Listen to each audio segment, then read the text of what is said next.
Hello everyone and welcome to the Mental Wealth Festival here at Citylit. The festival is a place of acceptance and honesty, working in partnership with many supporters including Mind, the Samaritans, the South London and Maudsley NHS Foundation Trust and Age UK, as well as something called the Frazzled Cafe, which is an online meeting space founded by Ruby Wax for people who are feeling a little bit frazzled from time to time. My name is Badisha, I'm a journalist and broadcaster, and we have two leading thinkers here to discuss reimagining well-being for the 21st century. Mark Fabian is an Associate Professor of Public Policy at Warwick and an affiliate researcher at the Bennett Institute for Public Policy at Cambridge. His most recent book is called Beyond Happy: How to Rethink Happiness and Find Fulfillment. Alastair Sandhouse is a consultant neuropsychiatrist at the Maudsley Hospital here in London, having initially trained in internal medicine. His most recent book is called No More Normal: Mental Health in an Age of Overdiagnosis, about the sharp rise in psychiatric diagnoses and how to understand why this has happened. That's going to be the subject of our discussion over the next 40 to 45 minutes. In the last 15 minutes, we would love to hear your questions. We say this at every event, but please keep them brief, keep them respectful, and do frame them as questions. If you have many years clinical experience of one topic, maybe save it for later, because there will be a book signing in the gallery space. So if you would like some more quality time, please join us there. Let's get to it. Alastair Sandhouse, if I could bring you in first. An increasing number of people are being diagnosed with mental health disorders. Is this the result of better understanding, or does it show that we are over-relying on medical responses and pathologizing totally ordinary states of mind? Yeah, well, hello everyone. I think that's a good question to start with, and I think it's a little bit of both. I mean, I would say there was never a golden age of psychiatry where we got that balance exactly right between, delineating the boundaries of normal and abnormal mental states, let's say. I do think we missed a lot of people in the decades when I was sort of growing up and training, when mental illness was something stigmatized. And I think we could and should have helped a lot of people that we didn't do. But the question is, have we got the balance right now? Are we in danger of pathologizing normal emotion and endorsing, mental states that might otherwise be considered normal as unhealthy or mental illness, and in doing so creating problems rather than the kindness that some people think that it is? I think, in other words, your question, I think, has elements of both. I want to pick you up on that, just based on some current affairs, which is an investigation that Wes Streeting has authorised to be done. Could you explain a little bit more about that, and maybe tell us if that indicates that the discussion we're having in this room is actually happening in other rooms I too? think this is a key discussion. I mean, I'm not a politician, and I wrote my book not really thinking very much about that. Mine was based on clinical observation, that lots of people now come to my clinics in the belief that they have a mental health problem, and sometimes they don't. And sometimes telling them that their experiences are not necessarily part of a mental health problem, paradoxically, can be a difficult conversation rather than what you might expect, which is a bit of a relief that that's not what it is. Politicians are coming at it, I suspect, from a different angle, which is they're looking at the number of people now who are unable to work because of mental ill health. And in the under 44 age group, it's the commonest reason now for people not to be able to work. So in some respects, there is, I would say, clinically and socially and culturally something to be discussed here. But also, I think, if you're looking at the economics of it, as I expect politicians do, I think they're looking at it and think, what is going on? I want to bring Mark Fabian in here because I would like to ask you, being very conscious that we're using terms like mental health and mental wealth, if we move away from loaded terms like mental health, what's a more constructive way to think about these issues? Yeah, sure. One thing I'd volunteer is an idea of well-being as wholeness, like your life fitting together in a way that's coherent for you. coherent in your context. So that, I think one way of thinking about that very simplistically is that your emotions, your motivations, and the way you're thinking about your life and your environment just kind of makes sense and are in harmony, and also that you then are in harmony with your environment. And I think our environment is maybe something that we need to figure into these earlier questions as well, about whether this is rising care or rising pathology. It's also partially that our environments are just kind of quite toxic at the moment, I think, politically, economically, literally, environmentally as well. And so thinking about how you can come into a more harmonious relationship in all those ways is, I think, a useful inroad to well-being. See, you mentioned the word toxic, and I'm immediately triggered, which are two Sure. 21st century terms. Yeah. Could you explain a little bit more about the idea of a toxic environment? Because if you look back over the last 30,000 years of human existence on the planet, it all seems toxic or not terrible if you're looking for levels of inequality or poverty or lack of opportunity. Yeah, definitely. I certainly think that in many ways life today is better than it has ever been. So quality of healthcare and that sort of stuff being one of the main ones. Quality of diets for especially middle class people being massively improved than they were before. And I think also for younger people, one of the most notable differences between 50 years ago and today is the availability of entertainment, from like all the varieties of food you can eat, all the shows you can go to, all this kind of stuff. What has disappeared a bit is the kind of cultural foundations of our well-being. So feeling like we're part of thick communities, feeling like we have access to maps of meaning that are shared with all the people around us, and we can all kind of participate in the same narratives and the same projects, having spaces that we can go to and just drop in and know people there. This sort of stuff has collapsed. I think the other thing that's really toxic about contemporary society is the kind of apotheosis of competitiveness, and that we really lack any guidance to young people, and I'm teaching at a university, that's telling them to do anything other than like make themselves the best they can be in an optimized sense so that they can compete in the market. It's not really about making yourself the person you would be most proud to be or that you're most comfortable being or something like that. It's all about weaponizing yourself, and I don't think that's very healthy. We're going to pick up on all of the points you've already raised, but I absolutely hear what you say about the way that capitalism has colonized even the way that we see ourselves. So even young people who are 13 years old will talk about looks maxing, and that just means making yourself be as good looking as possible. But the phrase looks maxing, it's like it's something from the fracking industry. You've got to maximize your appeal in the marketplace, the sort of gendered marketplace. Or optimize your mental health, I think, is also a horrible phrase. Yeah. We'll come back to all of these issues. I just want to bring Alistair Sandhauser back in. Instead of us becoming more unwell, to use a bunch of terms in a very colloquialized way, are we just becoming a bit more neurotic and a little bit more hypochondriac because all of this language is not coming from the medical world? It's coming from the world of sort of blogs and podcasts and news articles and things which are really filler in newspapers. Yeah, I mean, I think just following on from the point we heard about the cultural environment in which we live, I think when you hear all the time mental health terms, you can't help but wonder if they apply to you. And there's a cultural framing then of suffering and distress in the framework of mental illness. And you yourself brought up, mental health, mental illness.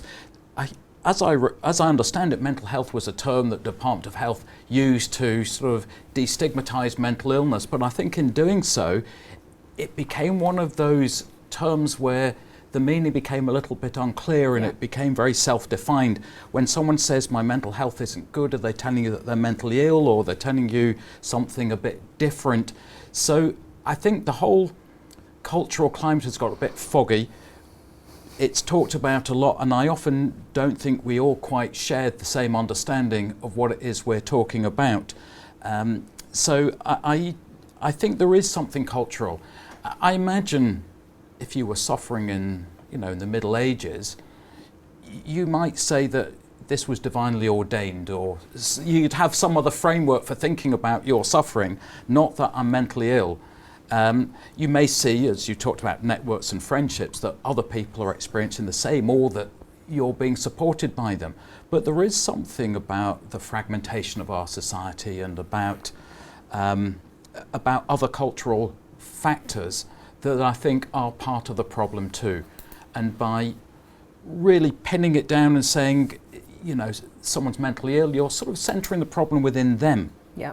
Rather than looking at all the other factors and the harder work that I think needs to be done as to what it is now potentially that's causing this. I guess getting people to think they need to fix themselves is cheaper and easier than fixing infrastructures in society and civil society. But let me put that to Mark, because I noticed your pen of power was working there so much. Let's hear it. Oh, I guess I was thinking more about some of these cultural infrastructures and that sort of stuff.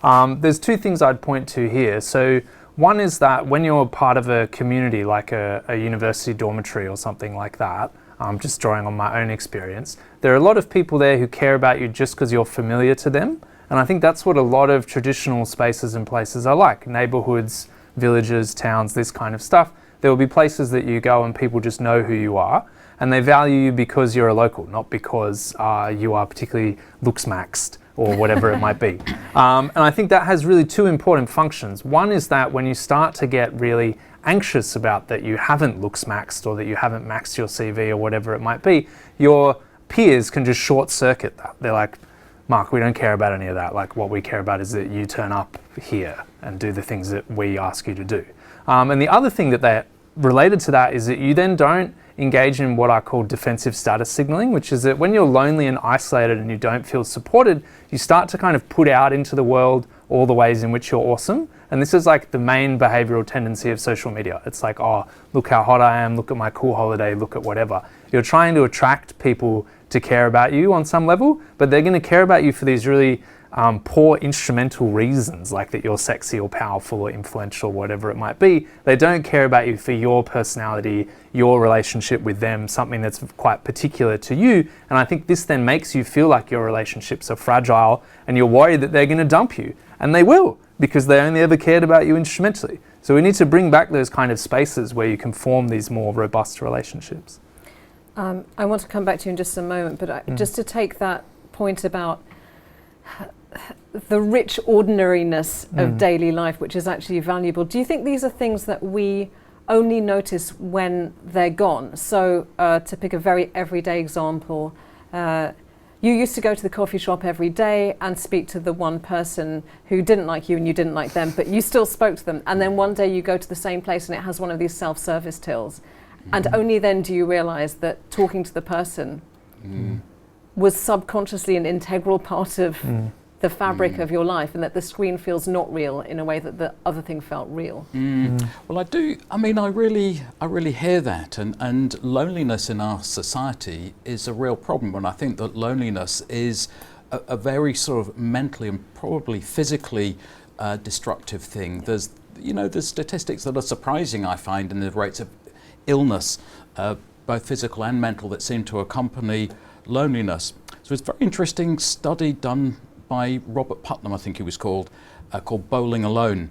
And he looked at US in the 1980s, and people were always bowling in teams like Homer Simpson.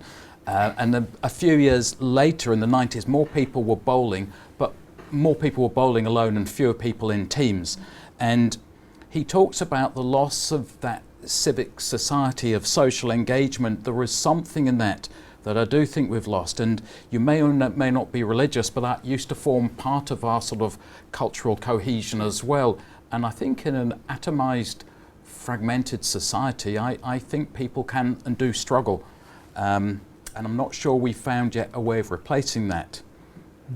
There's something really awful and lonely about the idea of someone bowling alone. I mean, I can understand practicing golf shots by yourself to practice and get better, but to do a team sport that also involves such heavy things. Sort of, there's something really. And so much waiting as well, which is a great opportunity to drink some beers back. and chat. It's actually tragic. If you think about it, it's actually tragic. Just sticking with you for a second, Alistair Sandhouse, you mentioned something earlier to do with euphemisms, and I wondered if right at the beginning, when we started talking about mental health, let's say 7 years ago, I took it to be a euphemism for depression, that depression had always carried a lot of shame with it. So you would never say, I'm depressed, because it sounds weak. But it was just a way of shifting people over. And now that phrase, mental health has just become absolutely dilatory. Well, I think I mean, as I recall in the past, people used to refer to nervous breakdown as meaning this, whatever they really wanted. I mean, no one quite knew whether it meant a psychotic event for which you were taken off to hospital or depression or something like that. It sort of concealed more than it revealed anything. I think the language has changed. You know, there was always a euphemism because people have always struggled with, you know, to describe it. Although I would say now that there is an odd sort of relationship people have with mental health and mental illness, some of which is sort of owned and almost, you know, talked about very openly, and some of which is still quite stigmatized.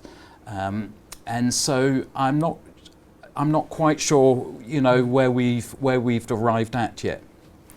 There would still be shame around getting a diagnosis of actual paranoid schizophrenia, wouldn't there? Yes, I think so. I mean, you might read, I mean, I'm still on social media, I don't know why, but just to... We're going to talk about that in just one moment. Just to make myself feel bad about myself and the world. You have a repetition compulsion around. Yes, and I'm not something Max, whatever it is. I'm never going to trade on that. But but you see people sort of with a profile in there, you know, that talks about maybe their ADHD, Wigan, nurse, mother of three, and you think it's an interesting phenomenon that people quite want that to be the first thing that they know about you, or you know about them rather. In a way that it used to be, we were told that stigma was about, you were more than just a label, and yet some labels are being owned. But by contrast, I don't think you would see, said sort of taxi driver, Chelsea Football Club, command hallucinations or something like that. It's just sort of doesn't, you know, it sort of re-stigmatizes some of those things. So, yeah. We're going to come back to exactly the notion of stigma and anti-stigma in a moment, but I just wanted to touch on this thing which is lurking. So in the background of our discussion is a critique of capitalism and also a critique of social media and online. I wondered how much you think online does have to do with all of this. This is like the hottest topic, I would say, amongst academics at the moment, and so I'm very reluctant to comment because I think the data is pretty ambiguous. I think as a educator in the contemporary university system, it's hard to kind of doubt the evidence of your eyes and ears that there is something odd going on, at least relative to when I grew up, that a lot more of the socialization is happening online, especially in universities that don't have big campuses that are cheap to attend, and so people just hang out there all the time.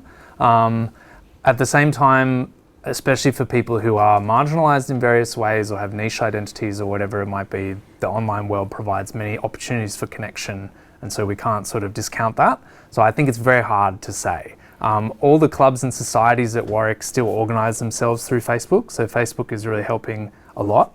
But then if you are isolated and you're trying to make friends through these kind of defensive status signaling behaviours on Instagram, I think that's a one-way ticket to a bad time.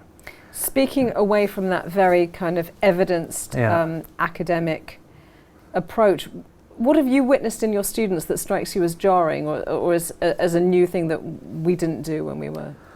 So I will say something, but I'm not sure whether it's a generational thing or that I grew up in Australia and we're just much more kind of mellow. But I'm really struck by how much my students are neurotic about their grades, all of them. And it was much worse at Cambridge when I was teaching there than at Warwick, but it's still very noticeable. And what's jarring, I suppose, is that often when I ask my students, particularly the ones that are starting to get towards more mental illness-y type reactions, why do you care about your grades? It's a honestly dumbfounding and staggering question to them. Like they don't seem to have interrogated why they care about their grades. They've just been socialized into that. And that makes me worry about or wonder about what's going on in the high school system and what's going on in the wider culture to make these young people think that the only frame of reference they have for their value and what they should do with their life is their grades, and then from there, their marketability. And I think that means that we must be letting these young people down in some way. Like we're not preparing them for life, only for work. Yeah. One more brief question, then I want to talk about stigma and destigma, is when you do ask them to interrogate themselves, what happens? Do their brains just freeze? Yeah, a little bit. And I've also, I do reasonable adjustments and disability stuff for my department, which is the second largest department in the university because I teach in politics.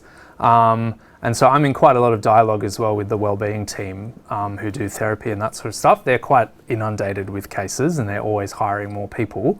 And they too seem to kind of struggle to have resources to provide in those cases. A lot of the structures that they're constrained by are legalistic ones. They require diagnoses. They want to give people help through the Equities Act, which then has all these kind of peculiarities. And they don't really have a way to just say like, here's some material or here's even some TikTok people that you can follow or whatever who are going to talk you through how to start building a value system, how to build a personality, how to think about what you want to do with your life. And my book is written for those kids, so hopefully that makes some difference. Yeah. If anyone has one of those kids in their life, you heard it here first. Alistair Santhouse, I'm going to give you equal time, but I just want to dial back to the idea that it used to be that if you got a diagnosis for anything, including a health complaint, you wouldn't tell anyone, you would delay getting a diagnosis, you wouldn't admit it to yourself. And now there's almost a hunger and a signalling, a sort of strange, perverse clout signalling, not just of a diagnosis, but I got a double diagnosis. I'm autistic and I've got ADHD and I've got this other thing. And I'm going to then use it to justify that I was rude at the dinner party. It's my ADHD, it's not me. I was rude at the dinner party. What's that about? Well, I mean, I can only suggest that it's a different sort of cultural way of relating to illness and health. And it is something that I've only really seen over recent years, maybe 10 or so years. And it perhaps is a reaction to the stigma that we used to see before, which, I don't think anyone could be anything other than supportive of people being more able to talk and accept their illness and to see it as entirely equal in importance to any physical illness and something that needs to be taken seriously. But this sort of upfront kind of positioning of it as a form of identity for some people or a way of explaining everything that seems to be wrong about their life is, I think, a new framing of it and does need some understanding. And I'm not sure I have the answers there, but I think it is something that we need to ask. I mean, by contrast, people are often very upset when you don't give them the diagnosis that they want. I mentioned this sort of the outset of this discussion, but I think it is a sort of an inversion of how we used to think about health and illness, which is that people didn't want to be told that they had an illness and would be quite relieved if you said that they didn't. And now sometimes you can have some really difficult conversations saying to someone, no, I don't think that these symptoms qualify for that diagnosis. Is it that we know a little bit too much now? I mean, in the medical, also the psychiatric field, knowing a lot is obviously a virtue, but we are now cutting down states of human behaviour to ever finer definitions in the name of maximal knowledge. Is that really efficacious in a day-to-day sense? Well, I mean, probably not, I think. And the healthiest people tend not to think about the health at all, I would say more generally. But we have a lot of knowledge, and we were talking about the sort of internet and how people are living their lives online a little bit. A lot of the information on the internet is of very variable quality, and some of it is misleading. I don't think it will surprise anyone to hear that. And you have people, influencers with massive audiences telling you that these symptoms might mean something that I would say as a psychiatrist they don't. But then when a concept gets into the population, there is a certain looping effect, it's been called, where people start to identify with that diagnosis. It seems to become more common, there's more awareness raising. It seems to feed back and loosen the criteria on which the diagnosis is made, leading to even more of that diagnosis. And so again, that's something that is, a potential explanation for where this is coming from. And I would like to sort of say, as a sort of backdrop to all of this, that I don't doubt that people are leading difficult lives or suffering. They undoubtedly are, but it's the framing of that we need to really think about. It's interesting what you're both saying, because in a sense, of course, we're saying that suffering and trauma and are real, but somehow we've got into a habit of over-narrativizing everything as if we're a character in a novel.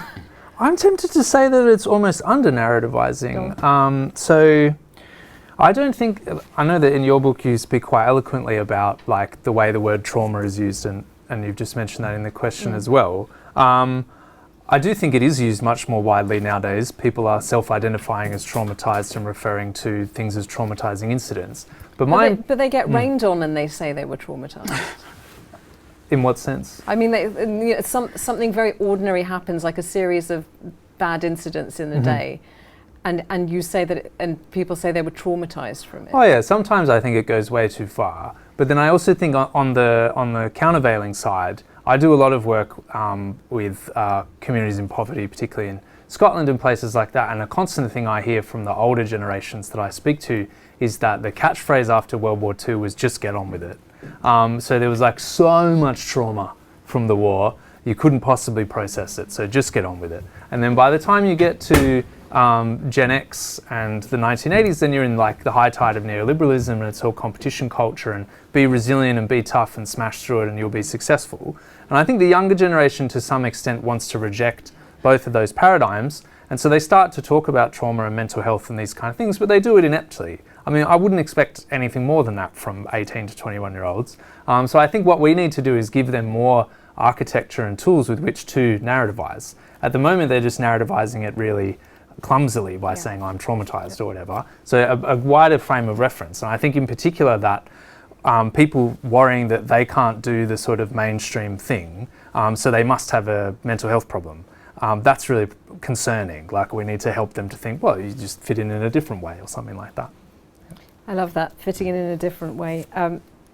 Alistair Sandhouse, to what extent do you think this overdiagnosis issue is actually driven by other things, such as politics or economics, or the idea that you won't get time off work unless you can show your little docket that says I mean, I think there are sort of systemic issues as well that I think are driving. I think overdiagnosis, I would say there's a number of factors that are all sort of moving in the same direction. I have criticism of psychiatric classifications, for example, which I think don't often do a good enough job of differentiating where on that boundary something is clearly crossed a line into what we would refer to as mental illness. We've talked about culture, but I also think there are issues, for example, without a diagnosis, you can't have reasonable adjustments made, or you can't get extra accommodation made for exams, or so there are systemic things as well, housing and other kinds of support for which you need a diagnosis. I'm not sure what way round there is for that. I was speaking or had a question from a teacher at a event recently, and she said that now I think either the students or the parents of the students at school would be told that they can self-identify now as having a diagnosis like autism or ADHD. You know, I think it's gone to the point where if you do want a diagnosis, it's taking so long that people have more or less given up on it, at least in wherever she was. And what age of student is allowed to? I can't remember what that was actually. I should have gone and asked her afterwards, but I was quite surprised to hear it. Mark Fabian, do you want to come in on that? I'm shocked by that. You can almost do that at our university, but not quite. So you have to enter the formal process if there's a kind of emergency that means you need some stopgap put in place. That can be put in place in a very minimal way, but then we wait for the formal procedure to go through, and if you don't get your paperwork in order, you'll be knocked back. I think the point I would emphasise, and maybe it's a bit technical, but British public management, like the way the state is organised and administers its business, is very dependent on law and economics for its toolkit. And so it's all about writing contracts for stuff. And those contracts are usually for very specific things like a house or medicines or something of that sort. And then when you write a contract, you want some very specific deliverables that you need to be able to write down clearly, quantify this kind of stuff. And so diagnoses and the kind of structures of surveys where you say on a scale from 1 to 7, what do you reckon? Add up to a number, and that gets plugged into these contracts really well. And I think the alternative, or like, because you said I'm not quite sure how to deal with it, I'm not really sure either. But a lot of the discourse in the public administration space is that we need to draw on more tools from sociology and psychology, particularly things around trust and bureaucrats who are engaging with you as a citizen, not as a customer. And so generally trying to have more kind of democratic accountability where the service users are empowered to speak back to the public service and say, you know, my experience here getting my driver's license renewed just didn't really work, or my experience in this anorexia ward didn't really work, and here's why. And we open up these other ways of relating to each other in governance than just law and economics. But this is a very kind of emerging area, I would say. I'll pick you up on that. It's a question for both of you, but let's stick with you for now. What would some of this be solved by giving each individual the psychological tools to think about their own identities and well-being in a new way? While we look at the structural issues and we look at policy, what are some of the things that you could advise patients, students, people who come to you about, just in terms of what they're saying to themselves about their own experience? So I definitely think it would help a lot if we prepared people for life, not just work. That's kind of my catchphrase. I think there's a lot of pretty fundamental skills that are very helpful. Being able to be mindful of your emotions, being able to introspect on what you're feeling and why you're feeling those things, and try to extract some reasons from them. And then you can use those reasons to think through your life. Why am I having these experiences? Is it something environmental? Is it something I'm doing? And then you can take steps from there and iterate. And it's always going to be a process, and I think we can help people with that. We used to provide a lot of these kind of tools in scripture class, in Sunday school, in civics education, stuff like that. Some of that has been stripped out of the curriculum to make more space for maths and things like that, and that's very understandable, I think. I think we're overburdening high schools in a lot of ways, but I do think that we need to come up with some way to provide this education for people, and if they don't get it when they're younger, then some way for them to access it in the commercial market or whatever it might be. At the moment, the commercial market is all like 10 quick hacks for happiness or something like that, and that's usually drivel. And I don't know how to short circuit the commercial imperatives that drive that sort of content. Alistair Sandhouse. Well, it was interesting when you were asking the question. I was thinking that the words we use have an impact, I think, on how we feel. You know, we were talking a few minutes ago about trauma, and it reminded me of an experiment that was, I think it's quite well known. I think it was about the 70s or 80s, and students were asked to watch a video of some cars colliding. It's about 20 miles an hour, and people were asked to estimate how fast the cars were going when they collided with one another. But some people, instead of collided with one another, were given a different word like hit, bumped, or smashed into one another. And the people who had the prompt smashed into one another, who'd watched the same video, believed that the cars were going faster, like 30 or 40 miles an hour, not 20 miles an hour. And a week later, when they were asked about it, those people remembered that there was glass that had smashed on the ground, even though there was no glass in the video. In other words, the prompt that they were given led them to recall this incident in a very different way. And it led me to think about, well, if you say to someone you were traumatized, a well-meaning therapist wants to sympathize with or empathize with a person and say, yeah, it was really difficult, you were traumatized. And I was thinking, what does that do to someone's internal dialogue? Does that make them remember themselves and the event as a far more threatening and difficult, inescapable problem from which they now need professional help, rather than to integrate it into their life of, you know, difficult, unhappy, but not necessarily that key word? And it did bring to mind that question about how we think and describe ourselves can affect, I think, how we feel about ourselves. I really hear that. That is such a profound, not way to end, because we have one question left, but something to bear in mind. Yeah. I read somewhere that if you've been perpetrated against, don't tell yourself that you've been a victim. Say that you've been a target, because that puts the responsibility back onto the person who did it, and it depersonalizes it for you. So even if you were a victim in one incident, it's because the perpetrator decided to do what they presumably do a lot to people who they have objectified as victim. But it was just a very powerful but simple linguistic mental trick. Because I did get something from the police once after a phone snatch, and it started off like something like "Dear Victim." It had a it had a sort of that start to it. But I think just on a related thing, I think.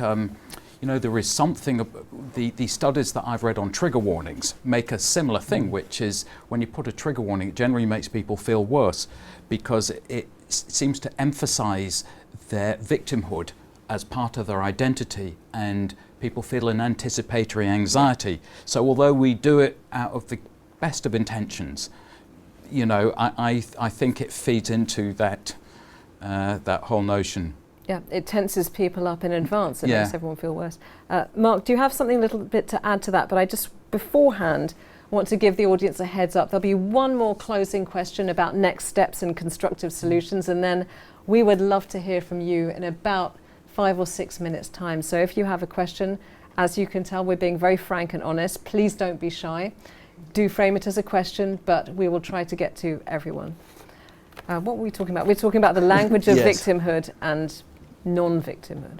Well, I don't really have a lot to say on that. Like, I definitely think that the language is important. But I suppose for me, my thoughts are that we need to get into these bigger structures that are confronting people. You mentioned that there's a kind of implicit critique of capitalism in the background to a lot of what we're saying. And I think probably even more pointedly, like a critique of British capitalism. So I do think that there are varieties of the way these forces play out in society, and back home in Australia it's a bit gentler than it is here. I think in Scandinavia it's a bit gentler than it is here. I wanted to ask you one thing about your students' attitude about grades. Is it also because they're paying so much in fees that they have a sense of themselves as being customers, that they want to optimize their experience because they're paying out so much, and the literal cost for them is so great because they're anticipating years of debt? Yes, I think that's right, and also that the labour market here is structured in a way that makes you quite precarious a lot of the time, with many exceptions of course, but particularly at the start of your career,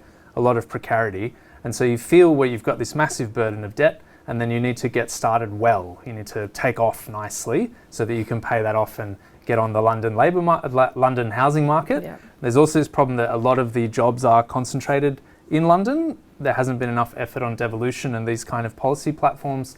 And as a result of that, everyone's piling in here. The wages are high, but the cost of living is also high, and you're kind of stuck as a hamster on the wheel. Yeah. My last question to you, it always comes up from the audience, and it's a sign of the positivity that people still hold dear. They tend to ask, what can I do next? So what is one thing that you'd like to recommend to each person here? It can be a physical action, a useful phrase, a book or a film, or even a recommended simple change in attitude. If I start with you and then we'll go to Alistair.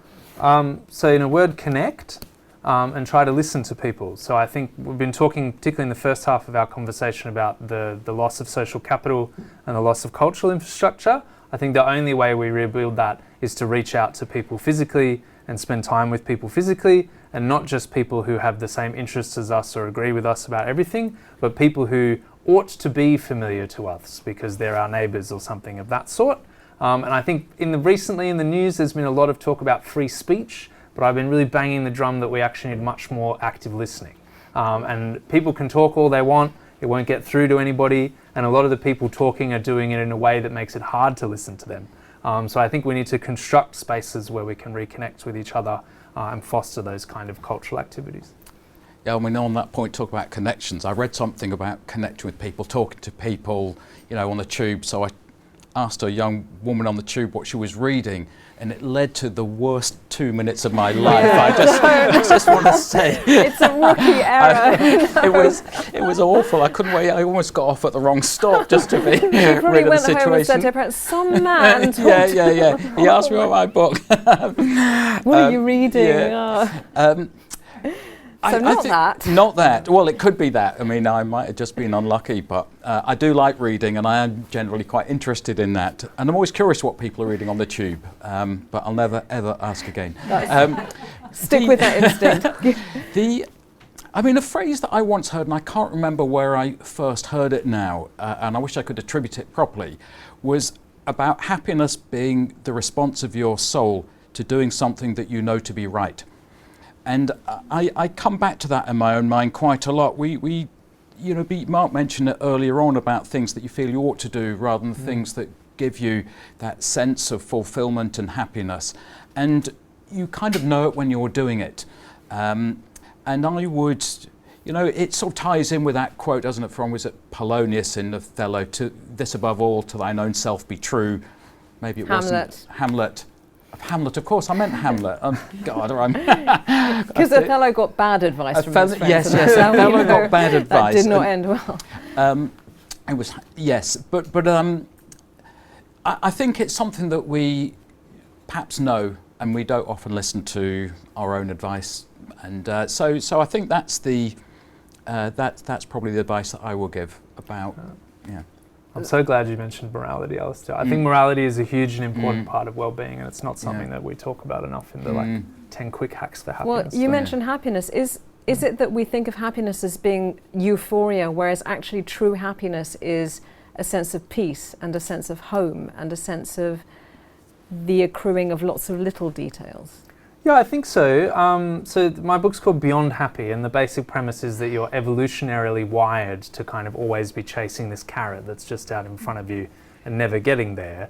And so what you actually need to do is try to make that treadmill that you're on a place you want to be. And that is, as you say, I think that was quite nicely put, that you want to sort of assemble things around you so that your life generates these pleasant, fulfilling and valuable experiences on a regular basis, and you just kind of bask in that. And one way you can do that is to generate those kind of positive experiences for other people and share in it together.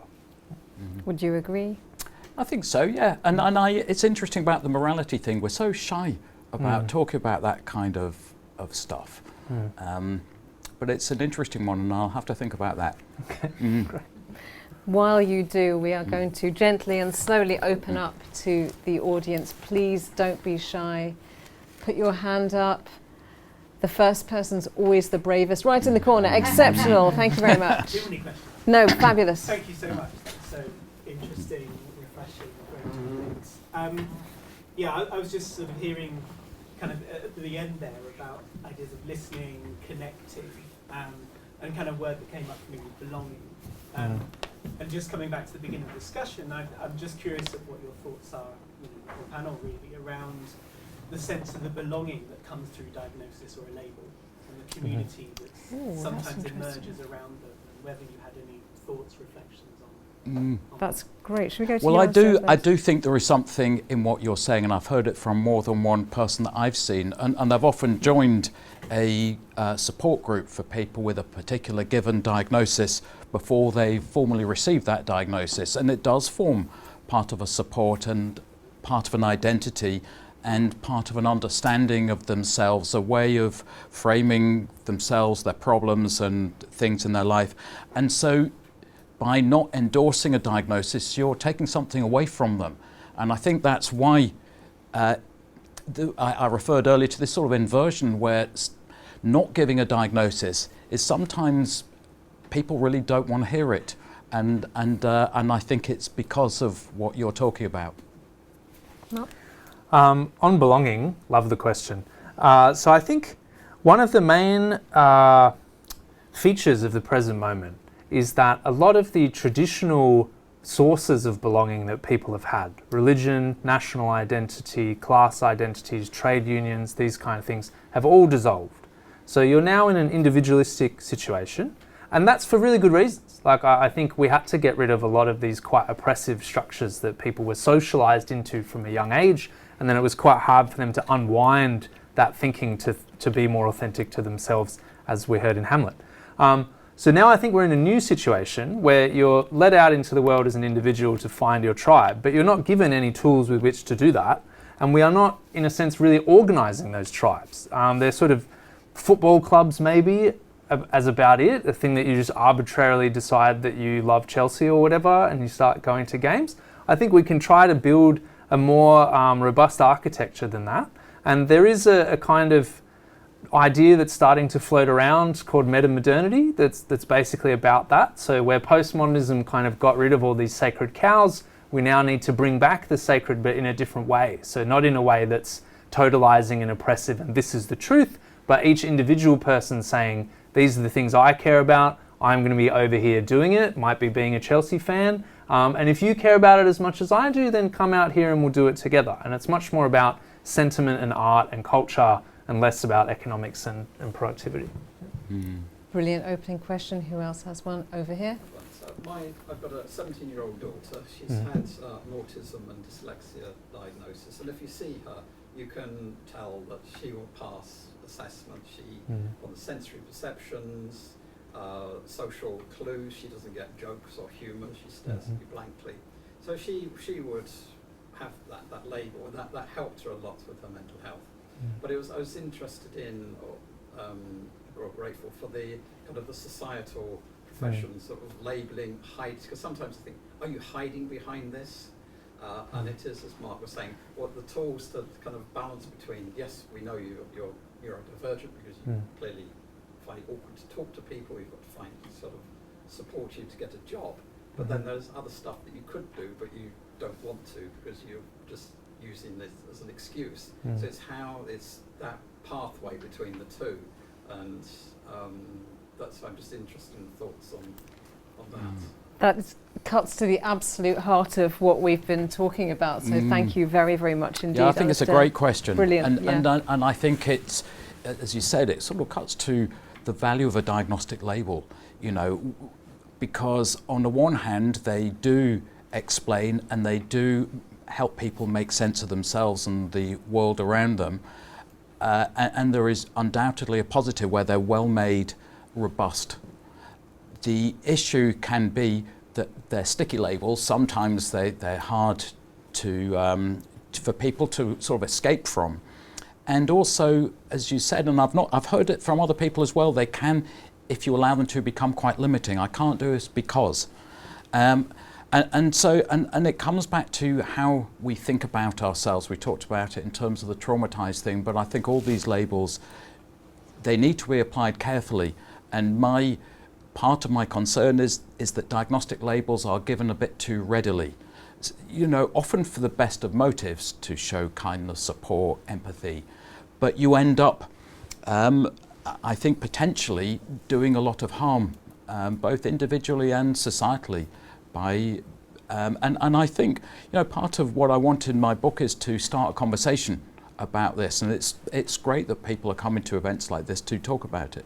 I do just want to acknowledge that actually in your case the diagnosis has been helpful by and large, hasn't it? She was suicidal, self-harm, she felt different, she didn't fit in, she ended up with happy tablets for 6 months. That kind of got her over that barrier. Now she accepts herself. We've been on a parenting with teenage girls with autism course, so that's really helped her, but I don't want that to define or limit her, or for her to hide behind it. So I'm keen to push her out into the world and say, you I like that.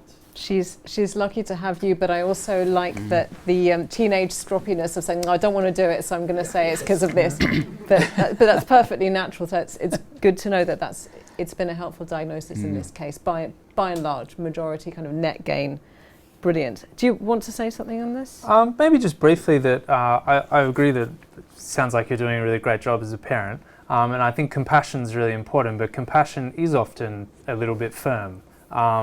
My father's bipolar and he was abused by his mother and he has all sorts of legitimate claims to support, but he also very lazy with himself and often didn't try hard enough, frankly. And I think my mum was quite enabling and I am not. And so as a team, my mother and I provide the right environment for him, but it was probably a little bit too little too late. And I think I bring a lot of that personal experience into how we are dealing with things at the university, and then also my public policy work, which is on wellbeing and happiness. That often the British system is really good at dealing with things that are very clearly diagnosable, and I think that often means that we're not very good at dealing with super messy cases. And that's something where in public policy and in personal life, I think we just have to accept that it's messy, and that we might make some mistakes sometimes, but as long as we turn up in good faith and we're trying our best and that other people see that, then we'll muddle through to something that's better. And the kind of paranoia about risk, which you have a whole chapter on, I think is not especially helpful in this kind of context. That's very fascinating. There's another book to be written there based on... Yeah, it'll be out next year. It's in the works. Yeah. It's in the works. Who else? Brilliant question up at the top. The label functional seizures, are they triggered by anything or just related to trauma?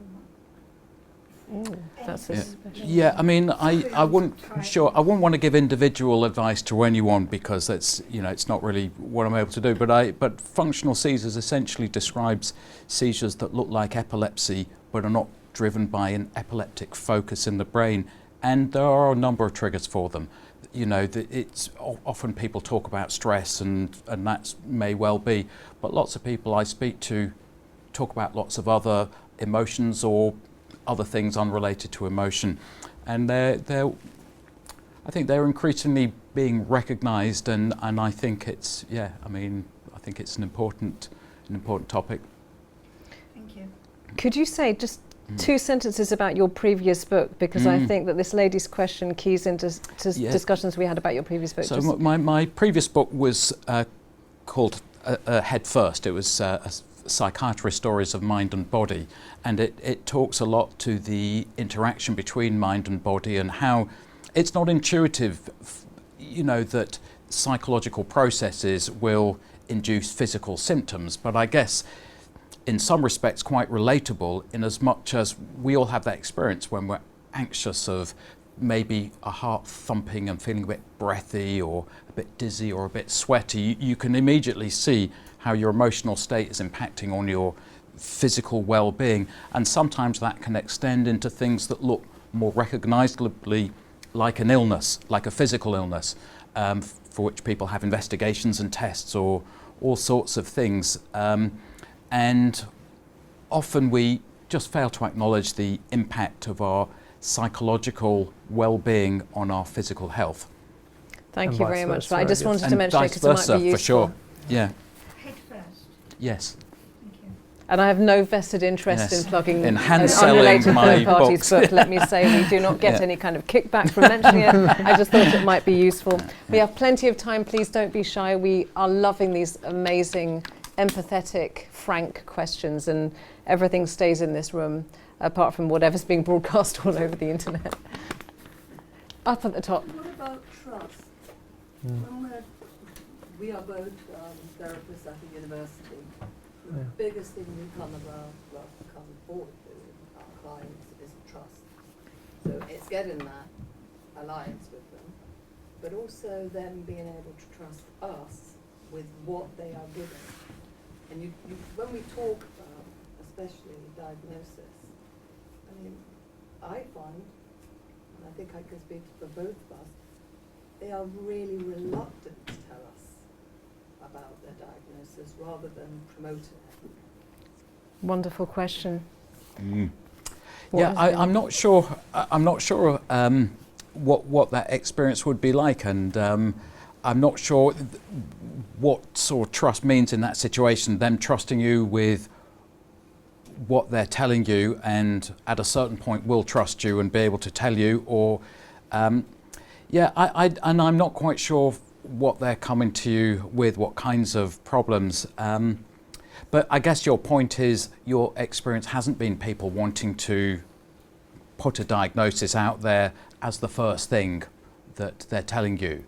Let's bring Mark into this, because we've been sort of slightly maligning the young as certified blabbers who just serve up their trauma on a platter, and actually what we're hearing is that they're much more circumspect, they're much more... They don't want that, and a lot of them, their experience through professional agencies hasn't been good. Has They've been let negative. down. Yeah. So So they're very by the time they cagey. come to us as young adults, Yeah. they're pretty damaged. Yeah, they feel they've been knocked around by the system a little bit. They No don't one's trust- listening, they no one's trust us all. believes them. So it's how do you build that trust up, and how do we stop it? You know, from coming from the schools, because unfortunately it is coming from the very young. And then we carry it, as we all know, we can carry it through to our adulthood. Can you tell me a bit more about the institutional experiences, like what's happened to them in the schools and so on? I apologise if anyone works on CAMS is a big one. you know, by the time they get 16, you're out. So 1 minute they're being held, they're being,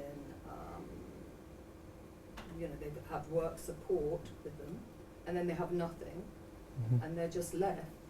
And then when they try to reach out to people, especially like GPs or professional services, they're not getting it. Yeah. And then of course by the time they come to us, the trust is just no longer there. You know, why am I going to trust you when everyone else has just let me down? Everyone else let me down, everyone else abandoned me, everyone else said I'd be fine, and then I was living alone at 17. And media is mental health, reach out, there's awareness, we've got celebrities and royalty all shouting about it. Yet, where's the evidence? That keys in with exactly what you've been saying about policy changes and the knock-on effect of the bleeding out of social and civil services since 2010. And one of the worst things is, excuse me, children who are in care. Yeah. When they come out, they have zero support. Yeah. And again, it comes back to that trust. Who are these guys going to trust? So, yeah, I think you teed me up nicely there. The areas of that wellbeing public policy is most concerned with are areas that are sometimes called the relational state. So you have areas of public policy that are done for people, like defence is a pretty clear example of that. You have aspects of public services that are done to people, like policing. Garbage collection is another example of things that are done for people. And then there are some public services that have to be done with people, and these are the relational public services, and I think therapy and these kind of things are really the core of that. And the public policy logics that we have in place at the moment, these legal and economic ones, are terrible for working with people, with emotions, these kind of things. That is not part of the lexicon of law and economics. But it takes quite a big transformation in the sort of administrative apparatus and the governance practices of the state to be more flexible in the kind of stuff that you're talking about. I do less work with CAMS, but a lot in the kind of complex disadvantage space, so homelessness, mental health problems, substance use, this kind of stuff. And there it's the same story. So people get bounced around from different support services. They never really have a coach who understands them holistically. And by the time they're 30, they've completely lost trust in the system, and often the system doesn't even want to engage with them because then they're not on the books and they don't have to worry about them financially. So I do think we need quite a massive transformation in the administration, and that probably requires a bit of a transformation in the prevailing culture as well, because I think right now we can wrap our heads around, in the case of mental health, like people feeling a bit anxious or a bit depressed or whatever, but as we discussed earlier, people with more serious things that need time, patience, compassion, but also a bit of firmness, these kind of messy cases, much harder. Yeah. We seem to be fine with the very gorgeous young influencer doing a TikTok about wellness, but when it comes to a 17-year-old who suddenly find themselves completely living alone with someone visiting them once a month, and maybe not even that, who's self-harming badly, it's a complete, because it's not glamorous. It's just depressing. It's just depressing, and so people aren't interested. In today's world, social media allows us to be false. So when we look at something that's real, it could be unspeakable, unthinkable. We don't want to know that because we can't come up with a quick fix. So rather than looking at it, let's ignore it. And again, I come back to that word trust. It's a big word that I work with, and I see it time and time again. I'm sure you guys must see it also. Well, you gave me the perfect out question very briefly. You talked about it's not a quick fix. So my question to close this session is about the opposite. What slow fix would you like to see? I think the first thing is a public conversation about where we want that line to be drawn, what kind of society. I think we want to be a compassionate society. We want to acknowledge people's suffering, but trying to acknowledge that suffering as mental illness, I think, is causing a lot of problems. And you said yourself, it's sort of exercising the politicians who are, looking at that now and asking the question. But where do we want that boundary to be drawn? In a lot of things, you have sensitivity and specificity. A sensitive test picks everything up, including things that don't belong there. and a specific one picks fewer up, but leaves out some people that perhaps could have belonged there. So I think we need to work out from our mental health boundaries a sensitivity versus specificity. And I also think we need to have those harder conversations, which are perhaps Mark's area more than they are mine, about the sort of policy and what is it in society that we could be doing in terms of housing and loneliness and financial insecurity and relationship instability and all the other factors that are driving at least some of our problems. Mark, briefly, a slow fix to take us forward. So I think we are in a very confused period at the moment. Yeah. So the old world is kind of dead or played out, but we're not really sure what comes next. And I think in these kind of confused periods, only slow fixes are going to work. No one's going to come with the fully formed solution. We're going to have to muddle through to it. We're going to have to iterate a bit, this kind of stuff. And in that context, there's a really great quote from the film Everything Everywhere All at Once, where at the end, Wayman Wang, the hero, who's a very kind of gentle guy, is trying to tell everyone to calm down. He says, please be kind. We have to be kind, especially when we don't know what's going on. And I think along with that kindness and the compassion that we've been talked about is also just patience then. That these things aren't going to get quick fixes. You're going to need to do some hard work. First of all, I'd like to thank our audience for just being so completely wonderful. Your questions and contributions have been such food for thought. We don't usually, we've done events before, we don't usually open up to these comments from the audience, but they have been so valuable and so enriching. So thanks to you, thanks to Citylit, thanks to Amber who pulled this whole thing together. And please join me in thanking Alistair Sandhouse and Mark Fabian. And me.